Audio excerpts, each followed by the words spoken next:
Assalamualaikum warahmatullahi wabarakatuh. Salam sejahtera untuk kita semua. Namo Buddhaya, Om Swastiastu, salam kebajikan. Dalam sejarah dan praktik penegakan hak asasi manusia, HAM, dimanapun di dunia, kita banyak bicara tentang access to justice, hak untuk mendapatkan keadilan dan jaminan adanya proses dan pelayanan hukum yang imparsial dari sistem peradilan yang harus selalu dijamin oleh negara.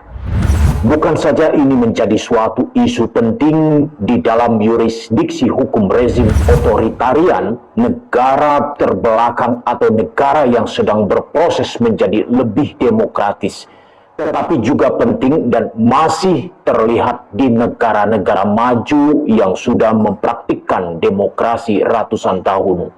Gerakan Black Lives Matter misalnya di Amerika Serikat menunjukkan bahwa masih ada diskriminasi proses hukum yang adil bagi warga negara dengan latar belakang tertentu. Masalah utama yang kerap menghadang access to justice tersebut umumnya yaitu pertama, masalah dalam sistem operasional dari sistem peradilan atau kurangnya kerjasama antar lembaga penegak hukum, kurang efektifnya lembaga bantuan hukum untuk pencari keadilan yang miskin, kurangnya proses konseling sebelum suatu masalah dibawa ke pengadilan, dan besarnya biaya proses litigasi. Kedua, masalah struktural atau elitisme dalam sistem peradilan, bahasa hukum yang terlalu kompleks untuk dimengerti oleh awam, masalah kemiskinan yang membuat segalanya menjadi sulit dan rapuh, dan kesadaran hukum yang rendah di kalangan masyarakat sendiri, yang tentunya saling kait-mengait. Abregu M 2001, Barricade of Obstacle, The Challenge of Access to Justice. Masalah access to justice merupakan satu sisi yang mungkin terlihat mewah untuk dijadikan suatu prioritas banyak negara miskin atau sedang berkembang. Sebelum sampai ke sana, banyak penguasa berpikir bahwa ada antrian panjang prioritas lain. Akses kepada pendanaan untuk aktivitas industri dan perdagangan mikro, akses kepada sistem pendidikan, akses kepada sistem kesehatan, akses kepada infrastruktur yang lebih menunjang mobilitas dan aktivitas ekonomi masyarakat, akses kepada pelayanan publik yang lebih baik, dan sejumlah akses lainnya yang mereka pikir jauh lebih mendesak ditangani hari ini. Access to justice mungkin menempati urutan terbuncit. Cara pikir ini tentu saja tidak benar, karena akses kepada semua yang dianggap prioritas tersebut merupakan bagian dari access to justice dalam pengertian yang lebih luas. Tanpa perlakuan yang sama di hadapan kebijakan dan proses hukum, semua prioritas itu juga tidak akan bisa dibangun. Kita sudah cukup banyak belajar dari rezim yang lalu bahwa pembangunan fisik dan ekonomi saja hanya berhasil membentuk bangunan besar yang rapuh dan mudah runtuh. Tajuk yang saya sampaikan ini tidak ingin menyampaikan pikiran tentang access to justice dalam pengertian yang saya sebutkan tadi. Tajuk ini hanya ingin membawanya kepada konteks situasi kita saat ini, baik di Indonesia maupun di banyak negara lain di dunia. Masih dalam menghadapi pandemi ini, kita dihadapi pada berbagai macam cara untuk menarik rem mobilitas dan kegiatan kerumunan, menanggulangi secara masif testing dan tracing, bergulat dengan treatment, sementara kita secara finansial juga tetap harus sintas, dan secara pasti roda-roda ekonomi juga harus mulai bergulir, seperti juga aspek kehidupan lainnya, termasuk pendidikan, bisnis, pelayanan kesehatan non-COVID-19, dan lain sebagainya. Pilihan-pilihannya memang sulit, membuat pemberi keputusan gagap, dan bisa berakibat putus jabatan, cemooh publik, dan bahkan perkara hukum di ujungnya. Kalau ukurannya adalah popularitas, seperti masa sebelum pandemi, pastilah jualan ini tidak laku. Karena bencana ini nyata, jutaan di Indonesia sudah terjangkit infeksi, rumah sakit penuh dan tenaga kesehatan sudah kewalahan. Dan sedihnya, ribuan orang sudah mendahului kita lebih cepat. Dengan fakta ini, orang melihat bahwa suatu keputusan darurat untuk menghadapi masalah yang sangat real ini harus segera dibuat. Bantuan bahan pokok sampai di depan rumah, bantuan tunai masuk ke rekening, testing untuk memberi rasa aman dilakukan efektif, dan yang terakhir ini, vaksin secara merata disuntikkan untuk mencapai imunitas kolektif. Menarik bahwa dari sejumlah isu baru tersebut kemudian muncul dan kita bicara soal keadilan. Soal akses to justice harus diartikan sebagai pertama, akses untuk mendapatkan kebijakan bantuan langsung secara adil kepada mereka yang tidak berdaya. Kedua, akses kepada informasi yang transparan tentang kondisi dan dampak pandemi, sehingga setiap orang, kelompok orang, dan organisasi bisa mengambil keputusan yang tepat untuk dirinya sendiri, keluarganya, masyarakat, lingkungannya, dan kegiatan usahanya. Ketiga, akses kepada perawatan kesehatan, baik untuk penyakit karena virus COVID-19 maupun bukan, yang terdampak besar karena semua fasilitas kesehatan seperti terampas untuk menangani penyakit ini. Dan keempat, akses kepada vaksinasi itu sendiri dalam rangka ikut memutus rantai pandemi. Masalah pertama muncul terkait dengan bantuan atau stimulus atau relaksasi atau apapun namanya untuk para pelaku bisnis besar, menengah dan kecil, bahkan mikro termasuk pelaku usaha kaki lima. Kita tahu bahwa pengusaha besar mengalami dampak negatif yang besar dari pandemi ini, semata karena besaran investasi, industri, dan perdagangan yang mereka lakukan. Terhentinya produksi, lemahnya perdagangan, dan hambatan supply chain dalam sistem produksi dan perdagangan mereka menggerus pendapatan. Sementara kewajiban kepada kreditur, karyawan, pajak, dan pemasok serta kewajiban finansial lainnya tidak bisa seluruhnya dihentikan atau ditunda. Stimulus yang diberikan pemerintah tidak akan seluruhnya bisa menghentikan atau mengatasi biaya yang harus mereka bayar. Dalam keadaan seperti itu, rasio-rasio keuangan mereka menjadi babak belur. Proyeksi keuangan melorot jauh dari target capaian, dan bayangan untuk bangkit dan memulai kegiatan usaha dibayangi oleh ketidakpastian tentang akhir dari pandemi. Banyak di antaranya sudah memasuki ranah payment atau setidaknya technical defaults. Dalam keadaan normal, dengan membaca rasio keuangan tersebut, kreditur sudah akan melakukan tindakan pengamanan. Pajak akan memeriksa buku mereka untuk memastikan tidak ada tax fraud. Pemasok mulai menghentikan pasokan. Tagihan-tagihan yang sudah jatuh tempo berlomba-lomba untuk mendapatkan prioritas pembayaran, dan investor menghentikan aliran dana.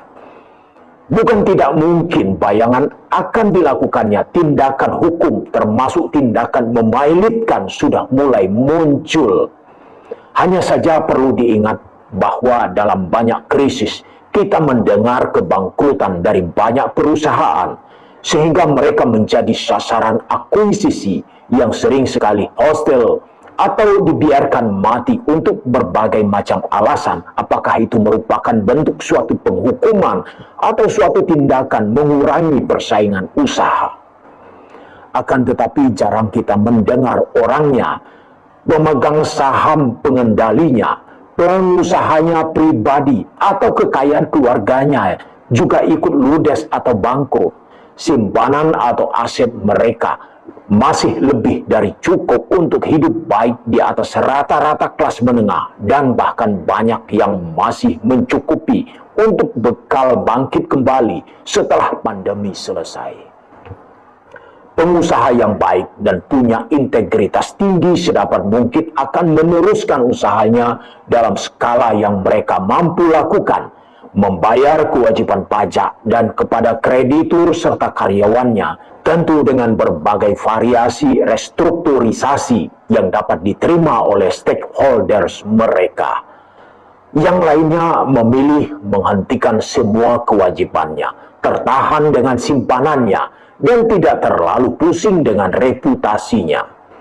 Contoh paling nyata adalah pada waktu kita mengalami resesi ekonomi karena Asian Crisis tahun 1998, di mana banyak pengusaha mengesankan bangkrut, tapi kemudian beberapa tahun kemudian menjelma menjadi konglomerat baru dengan jaringan, nama, dan wajah baru. Mereka yang punya integritas tinggi membayar kewajibannya dan memulai kembali usahanya dari titik awal lagi, bisa dihitung dengan jari jumlahnya. Sedangkan pengusaha menengah, kecil, dan mikro tidak punya cukup ketahanan seperti pengusaha besar dalam situasi seperti ini. Harapan akan adanya stimulus, relaksasi, dan bantuan keuangan, pemerintah dan otoritas keuangan sangat menentukan mati hidupnya usaha mereka. Simpanan perusahaan dan pemiliknya pun menipis dan habis untuk membayar biaya yang tidak seluruhnya bisa dihentikan. Merekalah yang paling menderita. Merekalah yang sebetulnya menjadi penopang utama ekonomi kita, dan mereka jugalah yang sekarang harus lebih ditolong. Pemerintah dan otoritas keuangan tentu telah memberlakukan sejumlah kebijakan yang dirasa mampu membantu kehidupan ekonomi menengah, kecil, dan mikro. Apakah itu cukup? Apakah itu adil dibanding dengan kebijakan yang juga diterapkan kepada pengusaha besar? Kita akan melihatnya dalam waktu yang tidak terlalu lama. Disiplin prokes yang rendah di kalangan masyarakat menengah ke bawah selama pandemi ini menunjukkan adanya indikasi kuat kebutuhan untuk sekedar survive yang tinggi di antara mereka. Jadi bukan karena kita adalah model masyarakat yang bandel dan tidak punya kepedulian dengan hidup matinya orang lain. Kita bukan negara kaya dan kita punya keterbatasan untuk memberikan stimulus, bantuan langsung, dan relaksasi tersebut. Kebijakan yang terlalu bebas akan menyebabkan daya bangkit kita nanti akan sangat lemah dan lambat. Governance pun akan bisa kendor. Kebijakan yang pas juga tidak mudah karenanya.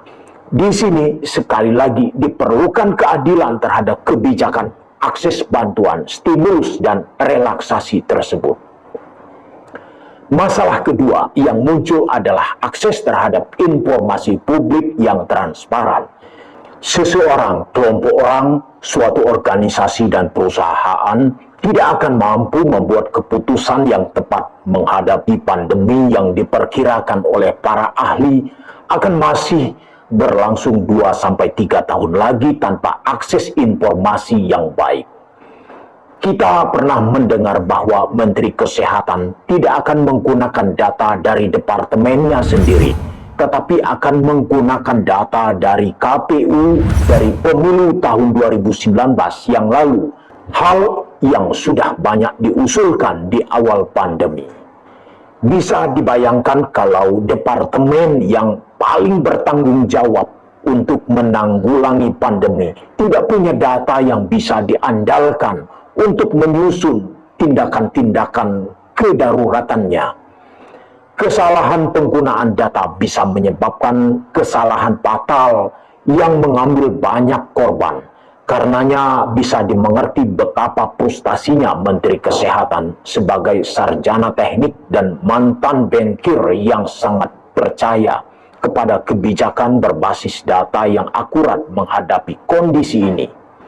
Rakyat membutuhkan data dan informasi dari pihak yang bertanggung jawab atas penanganan pandemi, tentang misalnya di mana testing bisa dilakukan, berapa biayanya, dan apa yang harus dilakukan setelah mereka mengetahui hasilnya. Mereka juga ingin tahu di mana area-area yang harus dihindari.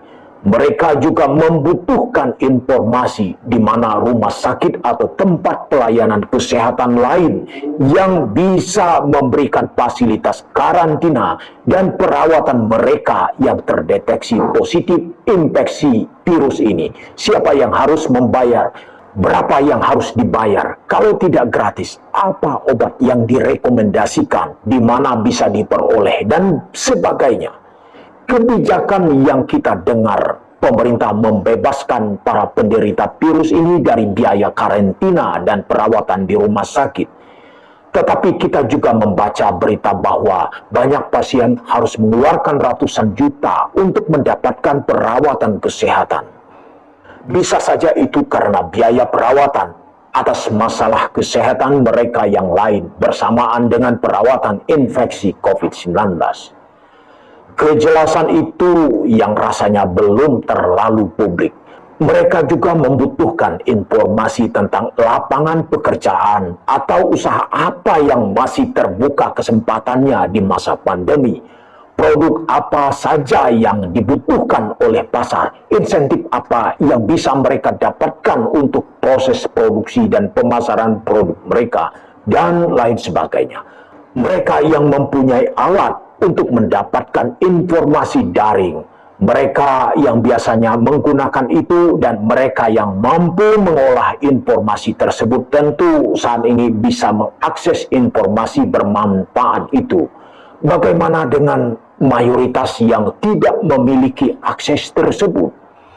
Di sini ada ketimpangan besar. Dalam kondisi normal, di mana semua kekurangan itu bisa dianggap sebagai suatu proyek jangka menengah panjang, di masa pandemi ini bisa berarti banyak dari kita kehilangan daya sintas dan bahkan ada pertaruhan jatuhnya banyak korban ribuan orang yang tidak punya akses tersebut.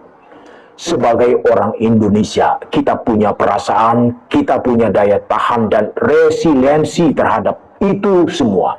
Tetapi negara tidak bisa bersikap sama. Negara harus turun membantu.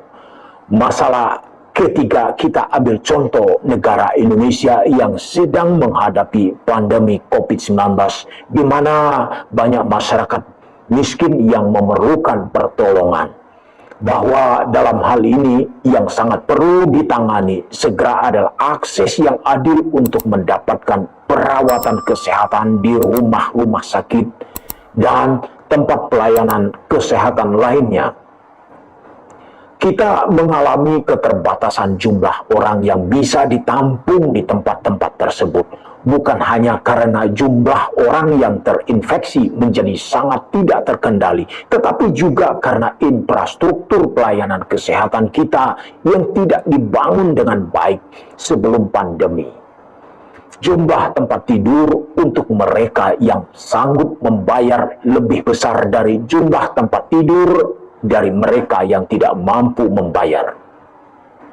Pelayanan kesehatan menjadi bisnis besar yang menarik para konglomerat untuk terjun ke bidang usaha ini. Pelayanan kesehatan publik menjadi tidak menarik, dan kalau tidak karena pandemi ini, mata kita tidak akan terbuka melihat permasalahan mendasar dalam pelayanan kesehatan publik kita. Fakta bahwa ini juga terjadi di New York, Milan, Madrid, Kuala Lumpur, dan kota-kota lain di dunia bukan alasan bahwa kita bisa membiarkan kesenjangan itu berlangsung terus. Dengan lebih dari 10.000 puskesmas yang ada di seluruh penjuru tanah air, kita perlu membangkitkan mereka menjadi tempat pelayanan dan perawatan kesehatan yang mampu lebih ikut menangani pandemi seperti yang terjadi sekarang ini. Bukan tidak mungkin pandemi lain akan muncul di waktu mendatang. Dan jangan sampai kita pada waktu itu masih belum selesai menyiapkan infrastruktur yang cukup untuk menghadapinya. Masalah keempat, pemerintah sudah menerapkan vaksin kepada seluruh warga negara Indonesia, mulai dari anak-anak sekolah hingga lansia. Penerapan vaksin kepada masyarakat ini tentunya tidak gampang. Setelah perdebatan panjang, akhirnya pemerintah menyatakan menggratiskan semua penduduk Indonesia karena dampak sosial yang mungkin timbul bila ada akses dan kecepatan yang berbeda untuk orang yang tidak mampu dan mampu. Meski sebelumnya muncul lagi wacana bahwa korporasi diperbolehkan impor untuk kepentingan karyawannya sendiri, karena hal ini penting untuk kebangkitan segera ekonomi kita, asalkan waktunya dilakukan setelah tenaga kesehatan dan tenaga esensial selesai divaksin. Sekali lagi untuk mengurangi dampak sosial bahwa yang kaya bisa divaksin lebih awal. Ini menunjukkan bahwa ada kesan pemerintah tidak siap untuk menghadapi reaksi yang mungkin muncul. Juga menunjukkan bahwa mereka menilai rakyat kita tidak dewasa. Yang perlu diingat dalam hal ini adalah bagaimana segala unsur bangsa melakukan proses vaksinasi ini dengan cara secepat mungkin, seaman mungkin, dan semurah mungkin. Biarkan pemerintah, swasta, dan organisasi yang punya integritas ikut serta dalam program ini. Dampak politik apa yang dikhawatirkan kalau penguasa dan oposisi sudah bersatu dalam satu kabinet? Dampak sosial apa yang akan menjadi resiko kalau semua orang sudah mendapat vaksinasi sesuai dengan usia, kondisi kesehatan, dan risiko pekerjaan dan wilayahnya masing-masing? Teknologi dan manajemen yang baik akan bisa mengendalikan itu semua. Dan rakyat kita mempunyai banyak persediaan sabar untuk menunggu gilirannya. Mereka bukan segelintir haters yang ada di media sosial. Mereka adalah rakyat baik yang memilih para pemimpin yang ada di kabinet sekarang ini. Kita pernah mengalami banyak krisis, demikian juga dunia. Kemajuan cara berpikir, teknologi, dan kemampuan untuk hidup lebih normal seharusnya mampu membawa kita semua keluar dari krisis ini dengan memberikan akses yang adil kepada semua penduduk untuk mendapatkan perlakuan yang manusia tanpa perbedaan. Prinsip rule of law sesungguhnya tidak diciptakan untuk mendekatkan keadilan substansi seperti yang diidealkan. Namun dalam kemunculannya, prinsip tersebut ada dalam rangka menopang sistem ekonomi kapitalistik. Karena disitulah letak pentingnya akses to justice terus diperjuangkan dalam konteks keindonesiaan dewasa ini. Hal tersebut disampaikan oleh Epek Aji Semekto, Guru Besar Ilmu Hukum Universitas Diponegoro dalam diskusi Access to Justice, Restatement. Diskusi ini pernah diselenggarakan oleh Pusat Kajian Kebijakan Publik dan HAM, PKKP HAM, Fakultas Hukum Universitas Lampung, atau FH Unila di Lampung. Konteks kemunculan rule of the law dan access to justice dalam perspektif pembangunan hukum yang dipengaruhi oleh kekuatan global Indonesia pada akhirnya tidak memiliki banyak pilihan selain mengikuti rule of law dalam sistem common law. Program Justice for the Poor dari Bank Dunia misalnya hanya berfokus pada akses masyarakat miskin di pengadilan dan melupakan persoalan regulasi sebagai persoalan yang cukup penting di negara-negara hukum sipil. Amri Walid, Kepala Divisi Pelayanan Hukum dan HAM, Kanwil Kumham Provinsi Lampung, pernah menjelaskan bahwa lahirnya Undang-Undang Bantuan Hukum adalah wujud implementasi perlindungan hak konstitusional setiap warga negara. Selain itu, menurutnya, upaya pihaknya memang belum maksimal karena undang-undang tersebut baru 2 tahun ada. Meski demikian, sebelumnya sudah ada juga bantuan hukum di setiap institusi penegak hukum, tapi sifatnya masih parsial. bahwa diskusi yang digelar PKK-PHAM ini untuk memberikan penghormatan kepada Profesor Sutandjo Widyo Subroto, Guru Besar Universitas Airlangga yang berpulang pada awal September lalu. Menurut salah satu dosen Fakultas Hukum Unila, Tisnanta, sudah selayaknya kita meneruskan pemikiran-pemikiran Profesor Tandjo yang dikenal dekat dengan isu keadilan bagi masyarakat miskin.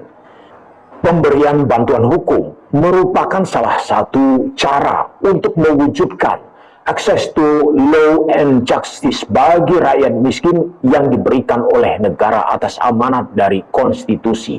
Beberapa regulasi mengenai bantuan hukum telah dikeluarkan oleh negara melalui undang-undang dan peraturan pelaksanaannya, maupun dari Mahkamah Agung ataupun Mahkamah Konstitusi melalui peraturan Mahkamah Agung maupun putusan Mahkamah Konstitusi. Akan tetapi fakta di masyarakat, regulasi yang dibuat itu belum efektif dijalankan sehingga makna akses to law and justice menjadi bias. Belum efektifnya penerapan dalam pemberian bantuan hukum di Indonesia merupakan suatu legal isu yang menarik untuk dikaji lebih dalam agar dapat mengetahui permasalahan utama yang menyebabkan belum efektifnya pemberian bantuan hukum di Indonesia, yang nantinya dicarikan solusi dari gagasan-gagasan yang menjadi formulasi sebagai optimalisasi pemberian bantuan hukum di Indonesia. Legal isu yang dicari yaitu persoalan-persoalan dalam penerapan pemberian bantuan hukum dan formulasi bagaimana penerapan pemberian bantuan hukum dapat berjalan secara optimal.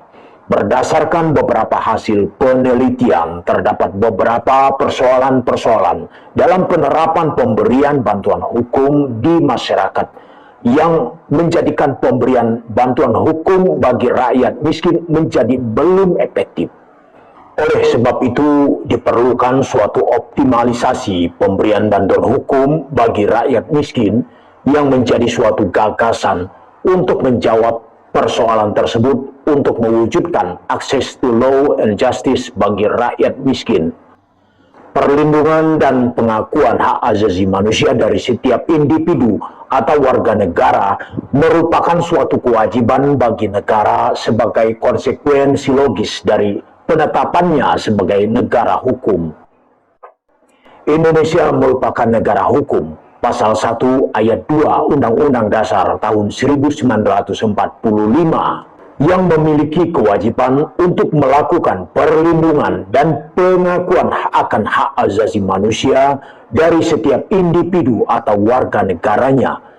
Penetapan tersebut diikuti dengan pernyataan bahwa setiap warga negara memiliki kedudukan yang sama di hadapan hukum, yang dikenal dengan prinsip equality before the law yang termaktub dalam pasal 27 ayat 1 Undang-Undang Dasar tahun 1945. Konsekuensi dari prinsip equality before the law, seseorang berhak untuk diperlakukan sama di hadapan hukum, termasuk bagi rakyat miskin yang sedang bermasalah dengan hukum. Terlebih lagi, negara Indonesia secara konstitusi pada pasal 34 ayat 1 Undang-Undang Dasar tahun 1945 menyatakan bahwa fakir miskin dan anak terlantar dipelihara oleh negara. Frasa dipelihara bukan sekedar memberikan kebutuhan akan pangan dan sandang saja, akan tetapi kebutuhan akan akses hukum dan keadilan. Dengan kata lain, prinsip equality before the law tidak hanya dimaknai sebagai persamaan di mata hukum saja, melainkan menurut Rode dimaknai sebagai persamaan akan akses terhadap sistem hukum dan keadilan. Berdasarkan hal tersebut, terciptalah suatu konsep dan tujuan yang bernama access to law and justice, akses terhadap hukum dan keadilan.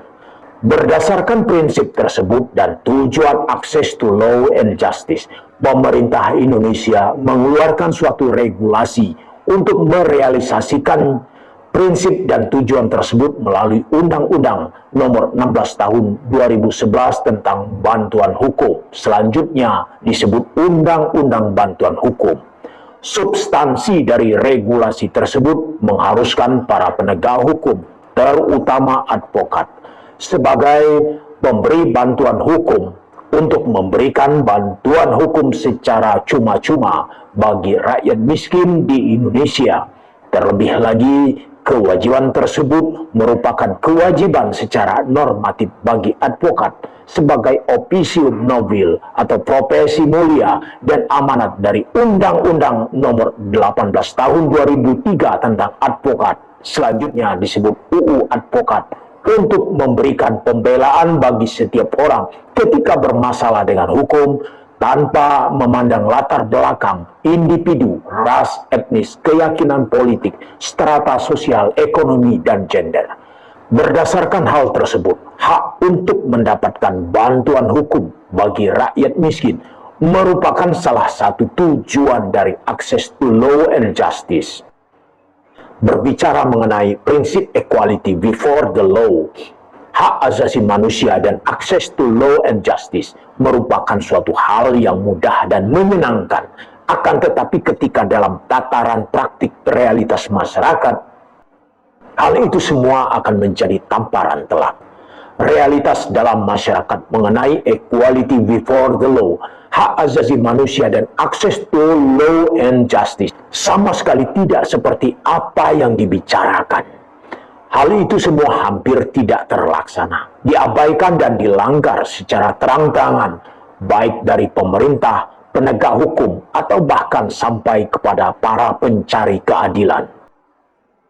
Sebuah data secara nasional dari Badan Pembangunan Hukum Nasional yang menerangkan bahwa total permohonan bantuan hukum yang masuk tahun 2016 mencapai 5.592 perkara dan non-litigasi 1.103 perkara, sehingga jumlah menjadi 6.695 perkara.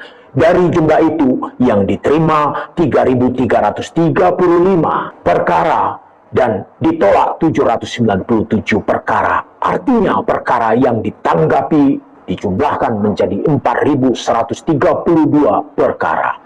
Berdasarkan hal tersebut, artinya ada sekitar 2.563 perkara yang hilang atau malah diabaikan. Apalagi ini merupakan suatu data yang diinput secara nasional ke pusat. Artinya bukan suatu hal yang tidak mungkin ada beberapa perkara yang tidak diinput atau belum adanya kesadaran bagi rakyat miskin untuk meminta bantuan hukum padahal ia sedang bermasalah dengan hukum. Kesadaran masyarakat akan bantuan hukum atau access to law and justice cenderung memprihatinkan. Berdasarkan data dari suatu penelitian menyatakan bahwa pengetahuan hukum di Indonesia masih rendah. Telah dilakukan penelitian kuantitatif secara nasional menunjukkan bahwa 56% masyarakat tidak dapat menunjukkan satu contoh hak yang mereka miliki. Angka tersebut meningkat secara dramatis pada kelompok perempuan atau 66% dan bagi responden yang tidak memiliki pendidikan formal atau 97%. Berdasarkan hal tersebut, terdapat satu pertanyaan besar mengenai penyebab penerapan bantuan hukum bagi rakyat miskin belum efektif dan optimal, sehingga dari regulasi tersebut belumlah mewujudkan access to law and justice bagi rakyat miskin. Penyebab tersebut merupakan suatu persoalan dalam penerapan bantuan hukum yang harus dicari, diteliti, dan diberikan suatu solusi agar penerapan bantuan hukum dapat berjalan optimal dan efektif. Oleh karenanya, menjadi suatu hal yang menarik untuk melakukan suatu pengkajian dan penelitian untuk mengetahui persoalan-persoalan dalam penerapan bantuan hukum di Indonesia yang selanjutnya dirumuskan suatu gagasan agar menjadi solusi untuk mengoptimalkan pemberian bantuan hukum untuk mewujudkan access to law and justice bagi rakyat miskin di Indonesia. Dengan saya, Kalturo. See you again.